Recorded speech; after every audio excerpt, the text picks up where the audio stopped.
say. It's been this way for a long time. It's been this way my whole life. And as John Lewis said, and don't take my word for it, middle-aged white man that I am, don't take my word for it.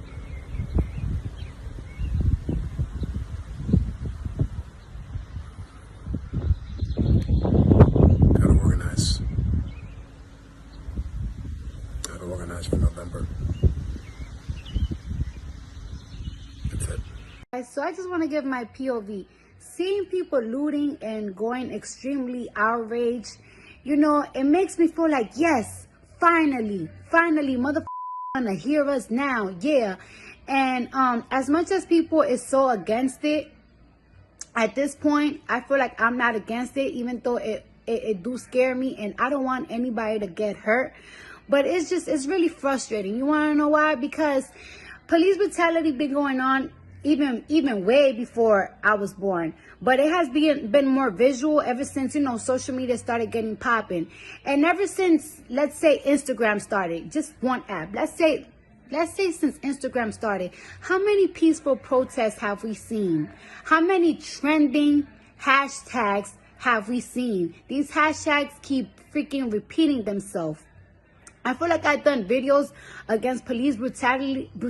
I feel like this is like my 7th time. Like, I've been doing police brutality videos ever since my teeth been up. And the only that changed has been my teeth. Like, you know what I'm saying? So it's like people are tired. So now they're tired of showing that it's like, oh, motherfuckers are educated. Motherfuckers could take the grown and adult way and act peaceful. People are tired of that. So now this is what people have to resort to. And another thing, I also want to say this. Another way for the people to take power, I don't want to make everything political, but it is what it is.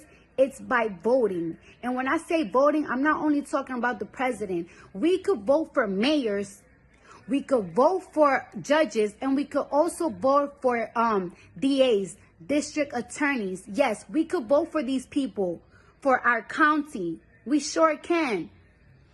The people that are voting for these people are most likely cops, most likely rednecks. That's why every single time that some like this happen, it goes to their favor. Because these people have the powers, DAs, these judges, these attorneys, they have the power to prosecute these cops when they do like this. That's why we have to vote. We have to be aware when these elections are going on. We have to be aware and inform ourselves of these people that are in power. That you think because they're not a senator or they're not a governor or they're not a president, they don't have no power, but they have power where you live at. And that's a fact. My name is Cardi B. Good morning. Yeah, I woke up irritated, angry, everything above. Just go everything above. Yesterday on my radio show, Straight from the Heart, we covered the passing of George Floyd, and you know, just discussed where we are as a world, man. And the term white privilege, it's real. If you don't understand the definition, if you don't understand the use of it, then you're fucking blind. You're blind, and you're choosing to ignore our now reality. I'm just gonna back up. I'm gonna back up to the white woman that was in Central Park that had the dog, called the cops on the black man, and her threat was, I'm going to tell them that there's a angry African-American man threatening me.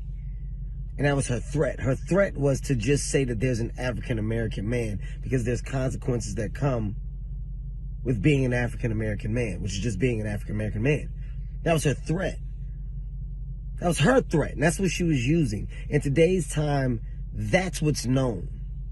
It's known that I can bring harm your way by just telling someone that you're black.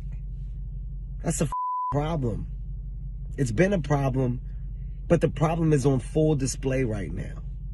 It's on full display. And then George Floyd's death is another pure display of hatred, racism at the highest level. And after it's over, the thing that can almost at least correct is immediate reaction of consequences. And instead we wait. We wait. As a system, you're flawed. You're not only flawed, you're wrong on every level. And the only way to make anything better is to fix a broken system. There needs to be immediate consequences. That man needs to be thrown in jail for life. Not in weeks, now. If it was a black man, we know he would be in jail now. And by we, I'm talking about everybody. We as people know he would be in jail. There needs to be consequences brought to the other officers that were on hand, because you got a duty to do. Your job is to save lives, not take them.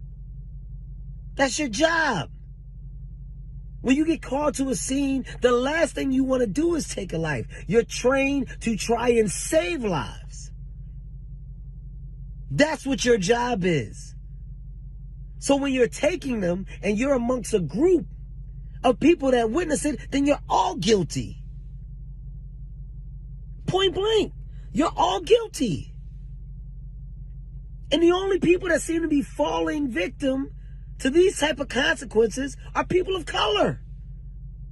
People of color are the ones that have fallen victim to our quote-unquote accidents. It's not accidents, man. It's not accidents. It's senseless. Fix the system as a city, state. Fix your flawed systems. Cops need to be held accountable. Jail, life. You take a life, give your life. Life. If you were on hand and you didn't stop that senseless murder from happening, you get time too. That's what a law should say. So every cop now has a severe consequence to their actions. Hold people accountable. Be accountable. As a city and state, you're accountable. He should be in jail now. The fact that he's at his home, some home, whatever home, it's ridiculous. How? So don't sit up here and look and judge now. When you got a culture of people that are expressing themselves in anger and rage. At some point, you get fed up. At some point, enough is enough. Show that you give a and take action.